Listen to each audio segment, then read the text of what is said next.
तो यहां दूसरे नंबर पर अपन लेंगे, दूसरे नंबर पर इसका पार्ट लेंगे बेटे अपन विधि, यानी सेकंड पार्ट होगा इसका मेथड, सेकंड पार्ट, और ये इसका डीएनए फिंगरप्रिंटिंग की विधि, मेथड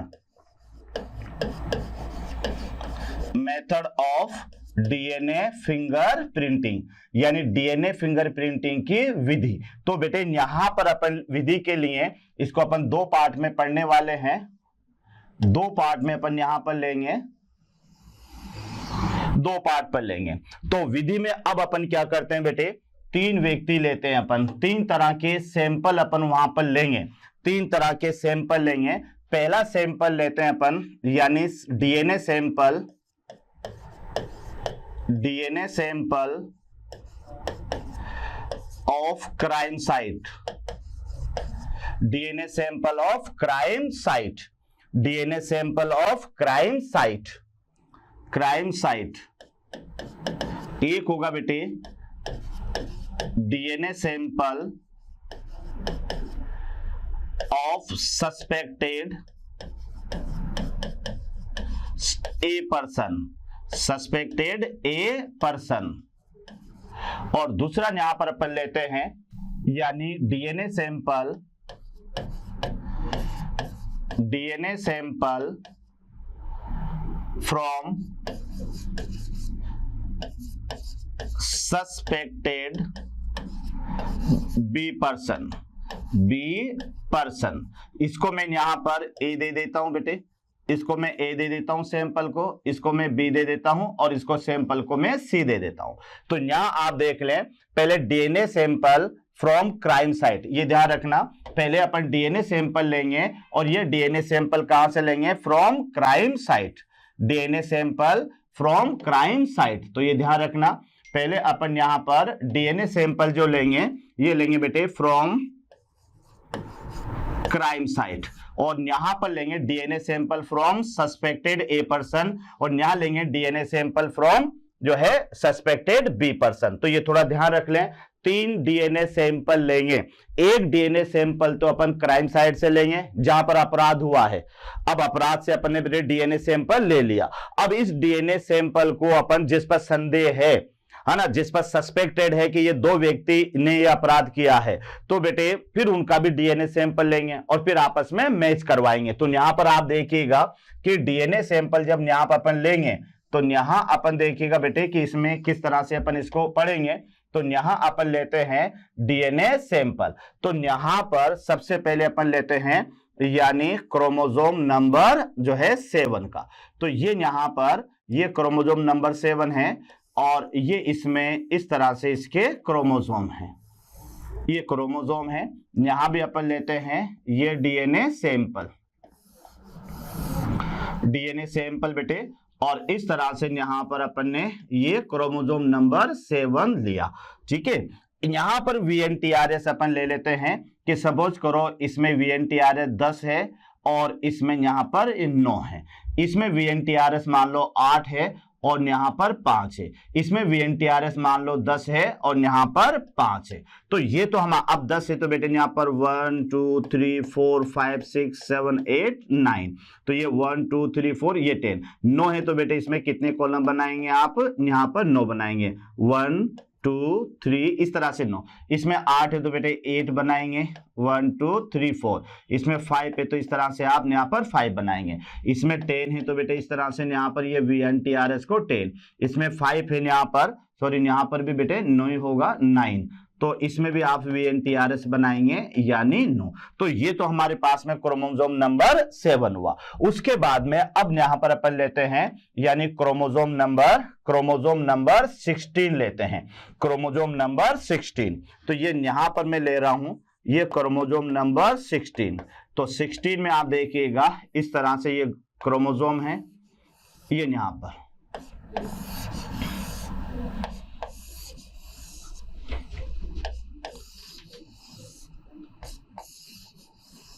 हाँ, इसके अंदर बेटे मैं ले लेता हूं कि यहां पर ये क्रोमोसोम नंबर 5 है और ये क्रोमोसोम नंबर 6 है। यहाँ पर क्रोमोसोम नंबर ये 9 है, ये क्रोमोसोम नंबर 3 है, यहाँ पर क्रोमोसोम नंबर 5 है और क्रोमोसोम नंबर 6 है। तो 5 पे तो बेटे 1 2 3 4, ये 5 VNTRS हो गए, है ना। 6 से बेटे तो 1 2 3 4 5, तो ये 6 VNTRS होंगे। 9 है बेटे तो 1 2 3 4 5 6 8 9। 3 है बेटे यहाँ पर तो 1 और 3, 1 2 3, तो यहाँ पर 3 बनेंगे, यहाँ पर ये 3 सेगमेंट बनेंगे। इस तरह से ये VNTRS 3 बनेंगे। यहाँ पर पूरे VNTRS लेंगे तो इस तरह से ये VNTRS बनेंगे। इसमें 5 है बेटे तो 1 2 3 4 5, तो ये यहाँ पर इसमें ये 5 VNTRS। इसमें 6 है बेटे तो 1 2 3 4 5 6, तो ये यहाँ पर इसमें 6 VNTRS यहाँ पर बनेंगे। ये 5 VNTRS, तो ये इसमें 5 VNTRS यहाँ पर बनेंगे। इसमें 6 से बेटे तो इस तरह से ये 6 VNTRS यहाँ पर बनेंगे। तो ये हुआ हमारे पास में क्रोमोसोम नंबर 16। अगला यहाँ पर अपन लेते हैं तो बेटे यहाँ लेते हैं अपन क्रोमोसोम नंबर जो है 2, क्रोमोसोम नंबर 2। तो 2 में अपन यहाँ देखते हैं, यहां पर आप देखिएगा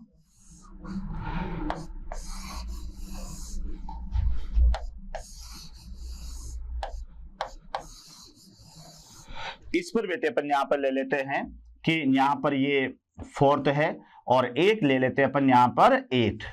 यहां ले लेते हैं बेटे अपन, यानी यहां पर 4 ले लेते हैं और यहाँ पर 2 ले लेते हैं। यहाँ पर 4 ले लेते हैं बेटे और इसमें अपन ले लेते हैं 8। तो यहाँ 4 बनाइएगा, 1 2 3 4, तो ये तो हो गया हमारे पास में इसके अंदर VNTR। इसमें 8 ले लेते हैं, 1 2 3 4 5 6 7 और 8। तो ये इस तरह से ये VNTRS की संख्या है। इसमें बेटे 4 हैं तो ये 1 2 3 और 4, तो ये 4 यहाँ पर VNTRS आ गए। इसमें मात्र 2 है तो बेटे ये 2 VNTRS रहेंगे। इसके अंदर 4 है तो ये 1 2 3 और 4, ये 4 यहाँ पर VNTRS है। इसमें बेटे यहाँ पर अगर 8 हैं तो यहाँ पर 1 2 3 4 5 6 8, ये यहाँ पर आपके पास में VNTRS हो गए।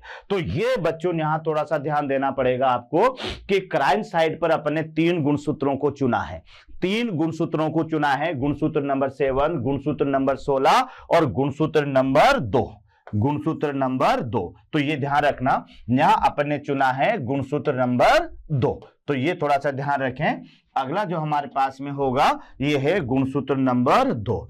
अब आप यहां देखो कि 7 पर बेटे VNTRS, ये ध्यान रखना, ये क्या है VNTRS, इधर ये वाले है ना, इसके बेटे VNTRS ये वाले होंगे, यानी ये भी क्या है VNTRS की संख्या। और इधर आप यहां लिख लें ये भी क्या है VNTRS की संख्या। यहां तक क्लियर। अब यहां आप देख लो बेटे इसके अंदर ये VNTRS की संख्या है।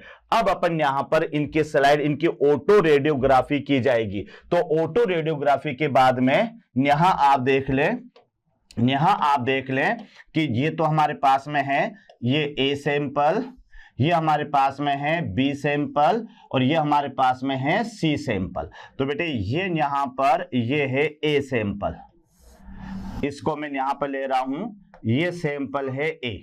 इस तरह से यहां पर मैं ले रहा हूं बेटे, तो ये वाला सैंपल है हमारे पास में यानी B, और ये वाला सैंपल अपन ले रहे हैं तो ये वाला सैंपल है बच्चों, ये सैंपल है हमारे पास में यानी C।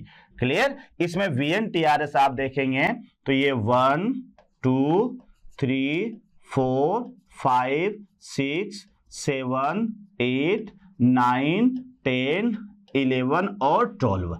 इसी तरह से इसमें VNTRS 1 2 3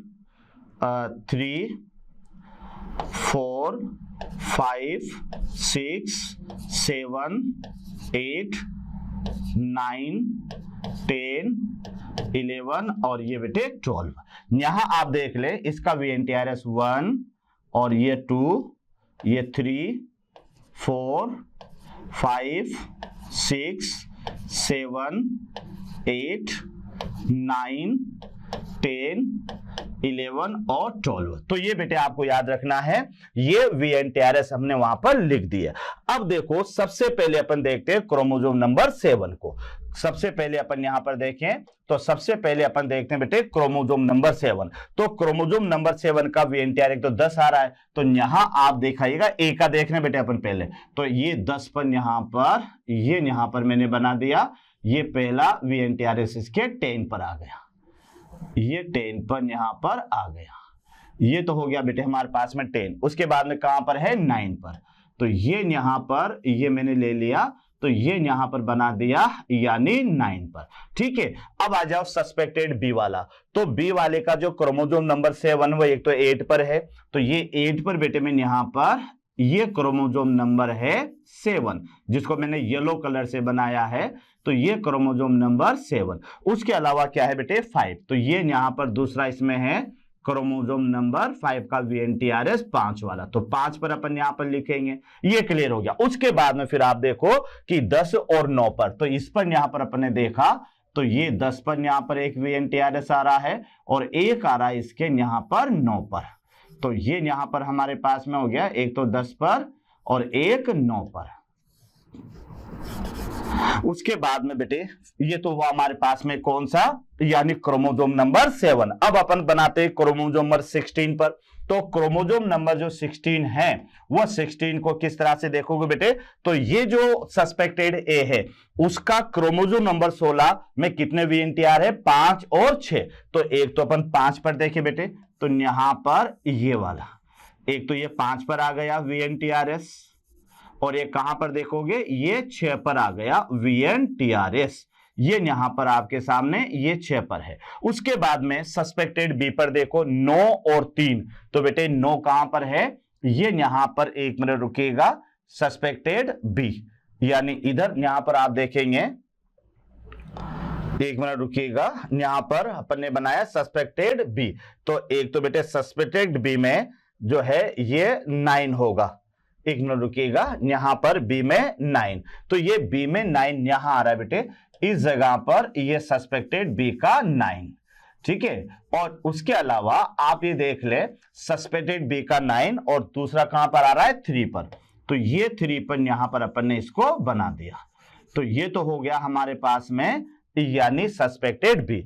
अब अपन आ जाए सी पर, तो सी पर एक कहां आ रहा है बेटे 5 पर, तो ये 5 पर मैंने यहां पर इसको बनाया, ये 5 पर आ गया। उसके अलावा देखो कहां पर है 6 पर, तो ये 6 पर भी अपन ने यहां पर इसको बना दिया, ये 6 पर बना दिया। ठीक है, अब आ जाओ आप क्रोमोसोम नंबर 2 पर। तो क्रोमोसोम नंबर 2 पर आप बनाएंगे, तो क्रोमोसोम नंबर 2 पर बेटे 4 और 8 VNTR है, तो एक तो यहां पर ये 4 पर आप बनाएंगे VNTR और एक बनाएंगे आप 8 पर। अभी समझाऊंगा बेटे पूरा, पहले मुझे को बना लेने दीजिएगा। ये यहां पर हमारे पास में ये सस्पेक्टेड बी में आप देखो 4 और 2 पर आ रहा है, तो 4 कहां पर है इस जगह पर, ये सस्पेक्टेड 2, और फिर यहां पर ये 2 पर आ रहा है बेटे, ये यहां पर 2, ये सस्पेक्टेड बी है। ठीक है, उसके बाद में अब अपन चले सी पर, तो इसमें 4 और 8 आ रहा है, तो 4 कहां पर बेटे ये यहां पर है, ये 4 इस जगह पर है, यहां तक क्लियर हुआ, 4 इस जगह पर है। और उसके बाद में फिर अपन ने क्या देखा कि 8, तो ये यहां पर ये 8 है, ये यहां पर 8 है। तो इस तरह से ये हमने यहां पर बना लिया, यानी जो है इसकी टेबल, इसको बोलेंगे X-ray film, X-ray autoradiography film. तो इस फिल्म पर आप मैच करवाना है। अब देखो आप इधर सस्पेक्टेड ए है, सस्पेक्टेड बी है और ये सस्पेक्टेड सी है, यहां तक क्लियर बेटे। यहां पर क्राइम साइट से सैंपल वाला तो ए है और 2 सस्पेक्टेड है बी और सी, इनके सैंपल लिए और इनके गुणसूत्र नंबर 7, गुणसूत्र नंबर 16 और गुणसूत्र नंबर 2 को अपन ने ऑटो रेडियोग्राफी करवाई। तो बेटे जब वहां पर देखा तो उनमें VNTRS आप देख लो कि जो क्रोमोसोम नंबर 7 है उसमें 10 और 9 है, बी वाले के में बेटे 8 और 5 है, और जो सी वाला है उसमें 9 और 10 है। उसके बाद में ये जो क्रोमोसोम नंबर 16 है उसमें ए यानी डी क्राइम साइड के सैंपल में VNTRA से 5 और 6 बेटे, सस्पेक्टेड बी के जो ए है उसके अंदर है 9 और 3, और जो सस्पेक्टेड बी है उसके अंदर है 5 और 6। सैंपल क्राइम साइड में क्रोमोसोम नंबर 2 पर VNTRA 4 है, 8 है, इसमें 4 है, 2 है और 4 है, 8 है। अब जब इनकी ऑटो रेडियोग्राफी की जाती है तो बेटे ऑटो रेडियोग्राफी में ये VNTRS की संख्या के आधार पर ही ये आपको RFLP मिलते हैं, यानी DNA के विभिन्न लंबाई के खंड मिलते हैं।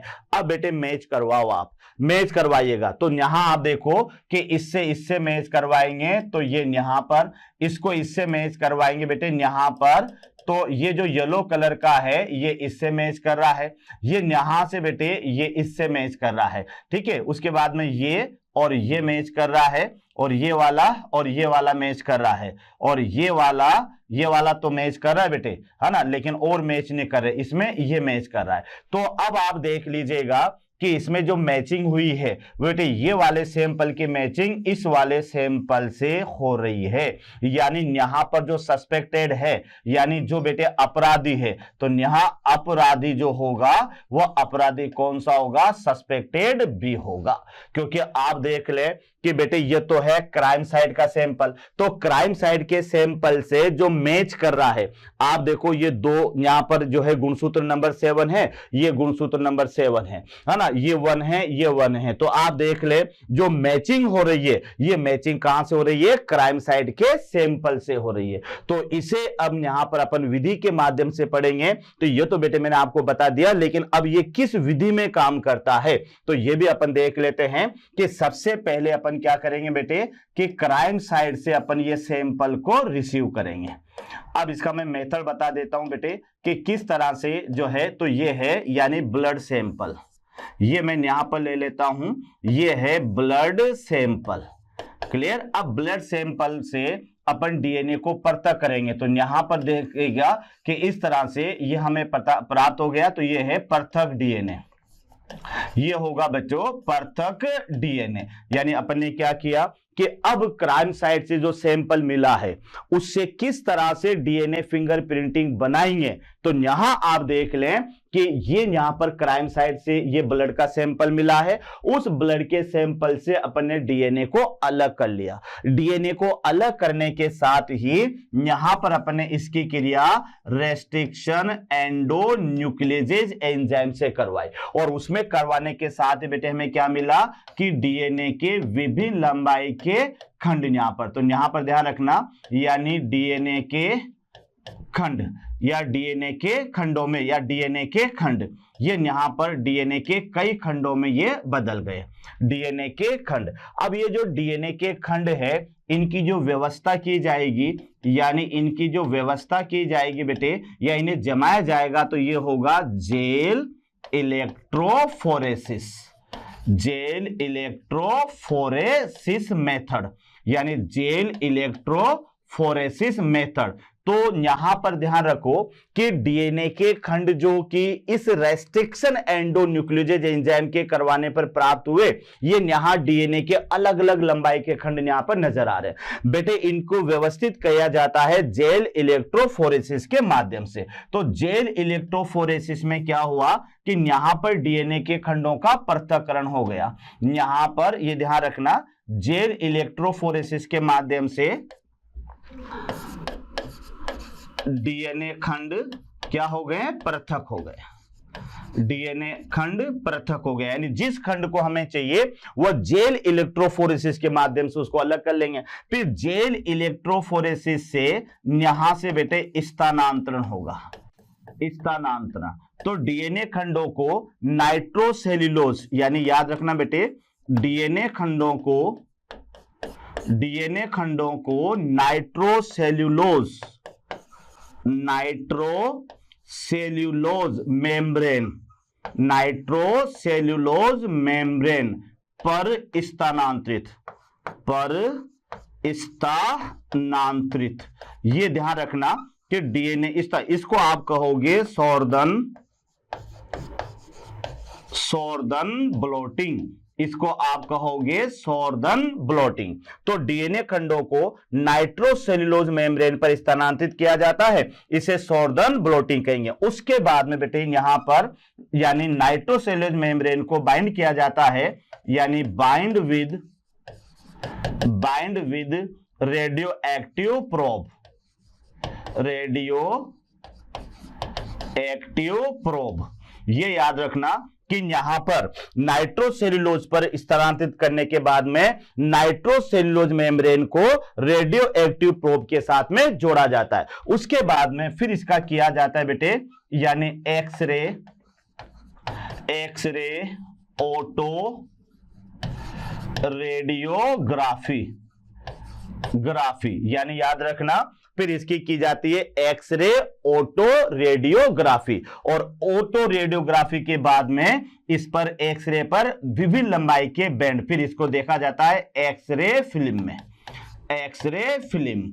तो फिर उसके बाद में बनाई जाती है एक्सरे फिल्म, जिस पर अपन देखते हैं कि डीएनए अलग अलग लंबाई के खंडों में वहां पर दिखाई देते हैं, उनको आपस में मैच करवाया जाता है और मैच करवाने के साथ ही बेटे सस्पेक्टेड का पता लगा लिया जाता है। तो ये मेथड है, एक बार और आराम से आप देखें, क्योंकि देखो टॉपिक थोड़ा सा जटिल है बेटे। डीएनए फिंगरप्रिंटिंग है, अपराधी इतने आसानी से पकड़ा भी नहीं आते हैं, बड़े सातिर होते हैं, याद रखना। तो आपको भी सातिर बनना पड़ेगा, यानी तभी ये डीएनए फिंगरप्रिंटिंग याद होगी। तो एक बार अब देख ले कि क्राइम साइट से बेटे हमें कोई ब्लड का सैंपल मिला या कोई सेल का मिला या कोई टिश्यू का मिला, तो सबसे पहले आपको क्या याद रखना है कि सैंपल से आप डीएनए को सेपरेट करेंगे। तो पहले अपन ने इस सैंपल से डीएनए को पृथक कर लिया, लेकिन डीएनए बेटे अभी लंबे धागे के जैसा है, तो फिर इसकी क्रिया अपन किससे करवाएंगे?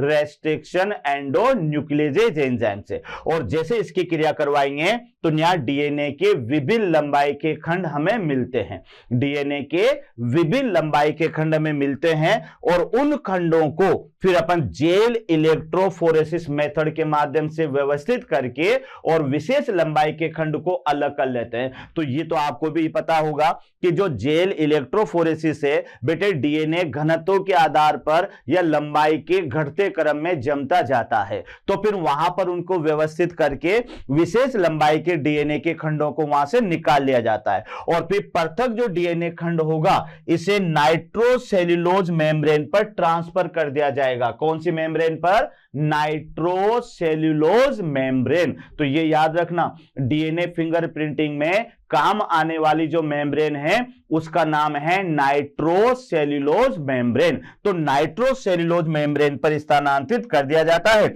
और यह घटना शोर्डन ब्लोटिंग कहलाती है। क्या कहलाती है? शोर्डन ब्लोटिंग। उसके बाद में नाइट्रोसेल्यूलोज मेम्ब्रेन को, ये जो मेम्ब्रेन होगी बेटे यहां पर ये मेम्ब्रेन है, तो नाइट्रोसेल्यूलोज मेम्ब्रेन को चारों तरफ से किसके साथ में बाइंड कर दिया जाता है? तो ये रेडियो एक्टिव प्रोब के साथ में बाइंड कर दिया जाता है, जिससे बेटे यहां पर चमकीलापन बढ़ जाता है। और रेडियो एक्टिव प्रोब से बाइंड करने के बाद अब इसका एक्सरे ऑटो रेडियोग्राफी की जाती है। और जब एक्सरे ऑटो रेडियोग्राफी की जाती है तो एक्सरे फिल्म पर अपन क्या देखते हैं कि अलग अलग लंबाई के बैंड दिखाई देते हैं, और वो जो अलग अलग लंबाई के जो बैंड होते हैं बेटे वही RFLP कहलाते हैं, जो कि अलग अलग व्यक्तियों में ये अलग अलग होते हैं। तो जो सैंपल से हमें एक्सरे फिल्म पर RFLP बैंड मिले, जैसा भी अपने आगे पिछले उसमें देखा था, और एक हमें सस्पेक्टेड के RFLP बैंड मिले,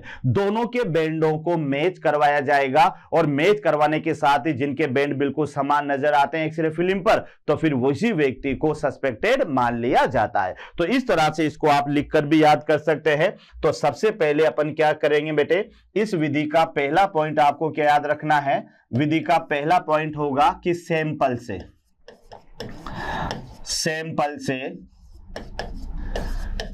डीएनए का पृथक्करण, सैंपल से डीएनए का पृथक्करण, ये विधि का पहला पॉइंट याद रखना कि जो भी क्राइम साइट पर हमें सैंपल मिला, पहले बेटे अपन क्या करना है कि उस सैंपल से डीएनए को अलग करेंगे। अब डीएनए अपन ने अलग कर लिया, तो अब इसको विभिन्न खंडों में तोड़ेंगे, याद रखना। तो दूसरा पॉइंट आपको याद रखना है, पृथक डीएनए को रेस्ट्रिक्शन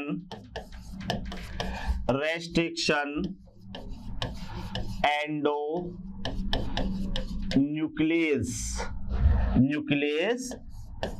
एंजाइम, इसको बेटे यहां पर REE अपन यहां पर लिखते हैं। तो पृथक डीएनए को, या कहां से पृथक बेटे, सैंपल से, ये याद रखना, कहां से पृथक, सैंपल से। तो सैंपल से पृथक डीएनए को रेस्ट्रिक्शन एंडोन्यूक्लियस एंजाइम द्वारा कई खंडों में विभक्त कर दिया जाता है, कई खंडों में विभक्त किया जाता है, कई खंडों में विभक्त। तो ये आपको याद रखना है कि जो डीएनए हमें सैंपल से मिला है, उस डीएनए को क्रिया किससे करवाएंगे, याद रखो, रेस्ट्रिक्शन एंडोन्यूक्लियस एंजाइम से। और बेटे ये एंजाइम क्या करेगा, डीएनए को कई खंडों में तोड़ देगा। क्लियर। अब यहां पर ये जो डीएनए के कई खंड हैं, तो बेटे इनका पृथक्करण किसके आधार पर किया जाएगा, इलेक्ट्रोफोरेसिस जेल के माध्यम से। तो फिर थर्ड पॉइंट आपको याद रखना है कि डीएनए खंडों का पृथक्करण, डीएनए खंडों का पृथक्करण, डीएनए खंडों का पृथक्करण gel electrophoresis method, gel electrophoresis विधि द्वारा किया जाता है, विधि द्वारा किया जाता है, विधि द्वारा किया जाता है। तो ये भी आपको याद हो गया। यानी क्या हुआ कि बेटे जो हमने रेस्ट्रिक्शन एंडोन्यूक्लियस एंजाइम से डीएनए खंडों को तोड़ा, तो बेटे अब उन खंडों का जो पृथक्करण किया जाएगा वो किसके द्वारा किया जाएगा, जेल इलेक्ट्रोफोरेसिस मेथड। और इस मेथड के माध्यम से ये डीएनए के विभिन्न लंबाई के खंडों का अलग अलग कर लिया जाता है। अब ये जो जेल इलेक्ट्रोफोरेसिस के माध्यम से जिन खंडों को अपन ने अलग किया है, अब इनको ट्रांसफर करेंगे कहां पर, नाइट्रोसेल्यूलोज मेम्ब्रेन पर। तो फिर यहां पर आप देखें कि फोर्थ नंबर पर बेटे, यानी पृथक डीएनए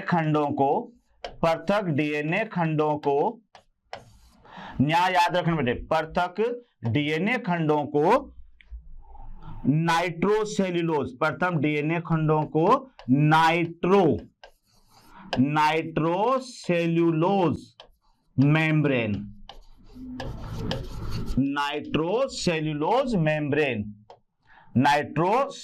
मेम्ब्रेन पर स्थानांतरित किया जाता है, स्थानांतरित नाइट्रोसेल्यूलोज मेम्ब्रेन को इस पर स्थानांतरित। तो ये घटना कहलाती है शोर्दन, इसको कहोगे शोर्दन ब्लोटिंग, इसको आप कहोगे बेटे शोर्दन ब्लोटिंग। तो आप यहां पर एक बात देख रहे, पृथक डीएनए खंडों को नाइट्रोसेल्यूलोज मेम्ब्रेन, ये वर्ड याद रखना। यानी जैसे जेल इलेक्ट्रोफोरेसिस में डीएनए खंडों को बेटे अलग किया जाएगा, तो उन डीएनए खंडों को फिर ट्रांसफर किया जाएगा नाइट्रोसेल्यूलोज मेम्ब्रेन पर। और ये जो नाइट्रोसेल्यूलोज मेम्ब्रेन है, इस पर ट्रांसफर करना कहलाता है शोर्दन ब्लोटिंग। अब यहां पर क्या होगा, यानी नाइट्रोसेल्यूलोज मेम्ब्रेन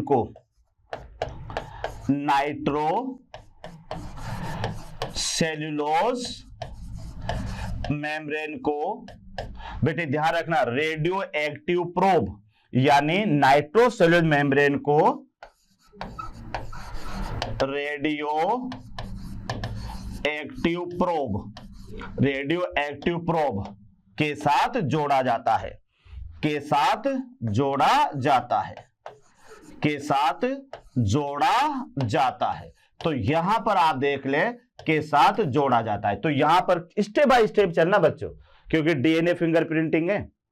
तो वापस देखो आप, सबसे पहले अपन ने सैंपल कहां से अलग किया बेटे, सैंपल डीएनए का पृथक्करण, यानी जो सैंपल हमें मिला उससे हमें डीएनए को अलग किया। और जैसे डीएनए को अलग किया, तो उस पृथक डीएनए को फिर रेस्ट्रिक्शन एंडोन्यूक्लियस एंजाइम से क्रिया करवाई और हमने डीएनए को कई खंडों में तोड़ दिया। उन खंडों का जो अरेंजमेंट है, उन खंडों का जो पृथक्करण है, वो किसके द्वारा किया जाएगा, जेल इलेक्ट्रोफोरेसिस विधि। तो जेल इलेक्ट्रोफोरेसिस विधि से विभिन्न लंबाई के खंडों को अलग कर लिया गया बेटे। फिर उन खंडों को कहां पर स्थानांतरित किया, नाइट्रोसेल्यूलोज मेम्ब्रेन पर। यहां तक स्थानांतरित कर दिया, और फिर स्थानांतरित करने के बाद में नाइट्रोसेल्यूलोज मेम्ब्रेन को रेडियो एक्टिव प्रोब के साथ में जोड़ा गया। जोड़ने के बाद क्या होगा, यानी यहां पर आप देखिएगा कि जोड़ने के बाद में बेटे यहां पर यानी जोड़ने के बाद यानी नाइट्रोसेल्यूलोज मेम्ब्रेन को जोड़ने के बाद नाइट्रोसेल्यूलोज मेम्ब्रेन को रेडियो एक्टिव प्रोब से जोड़ने के बाद एक्सरे ऑटो रेडियोग्राफी की जाती है। एक्सरे ऑटो रेडियोग्राफी की जाती है, ये याद रखना, एक्सरे ऑटो रेडियोग्राफी की जाती है। अब जब ये एक्सरे ऑटो रेडियोग्राफी जब की जाती है तो इस ग्राफी के बाद एक्सरे फिल्म पर, तो यहां याद रखना बेटे, यानी एक्सरे फिल्म पर विभिन्न लंबाई के बैंड दिखाई देते हैं, विभिन्न लंबाई के बैंड्स दिखाई देते हैं, विभिन्न लंबाई के बैंड्स दिखाई देते हैं, जिन्हें क्या कहोगे आप, जिन्हें वापस RFLP कहते हैं, RFLP कहते हैं। तो ये ध्यान रखना, जैसे यहां पर बेटे ये हमारे पास में ये सस्पेक्टेड है, तो यहां पर कोई बड़ा होगा कोई छोटा होगा, याद रखना, कोई बड़ा होगा और कोई छोटा होगा। तो इस तरह से यहां पर ये अलग अलग लंबाई के बैंड दिखाई देते हैं और इन बैंड को क्या कहेंगे, RFLP। और ये जो RFLP हैं, अब क्या होगा, यानी सैंपल व सस्पेक्टेड के RFLP को मैच करवाकर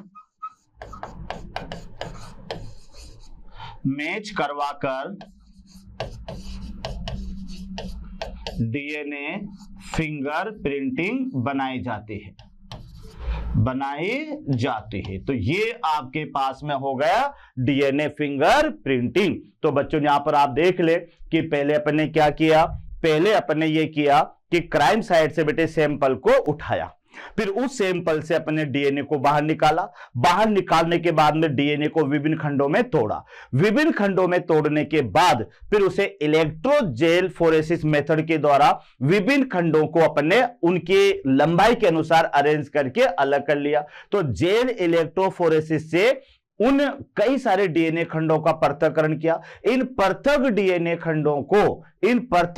खंडों को किस पर ट्रांसफर किया, तो बेटे ये ट्रांसफर कर दिया हमने किस पर, RFLP, यानी ट्रांसफर कर दिया नाइट्रोसेल्यूलोज मेम्ब्रेन पर। नाइट्रोसेल्यूलोज मेम्ब्रेन पर ट्रांसफर करने के बाद फिर क्या किया बच्चों, यानी यहां से फिर अपन ने इसको रेडियो एक्टिव प्रोब के साथ में जोड़ा और जोड़ने के बाद में इसकी एक्सरे रेडियोग्राफी की और फिर जब इसकी फिल्म बनाए तो उस पर विभिन्न लंबाई के डीएनए खंड में नजर आए जिन्हें RFLP कहते हैं। तो क्राइम साइट के सैंपल से और सस्पेक्टेड के सैंपल के RFLP को मैच करवा करके और हम डीएनए फिंगरप्रिंटिंग प्राप्त कर लेते हैं। तो इस तरह से बेटे ये टॉपिक था हमारा डीएनए फिंगरप्रिंटिंग। ठीक है बच्चों, तो इसको अच्छी तरह से आप पढ़िएगा। ठीक है, तो बेटे ये डीएनए फिंगरप्रिंटिंग थी और इसको अच्छी तरह याद करना। ओके बच्चों, थैंक यू।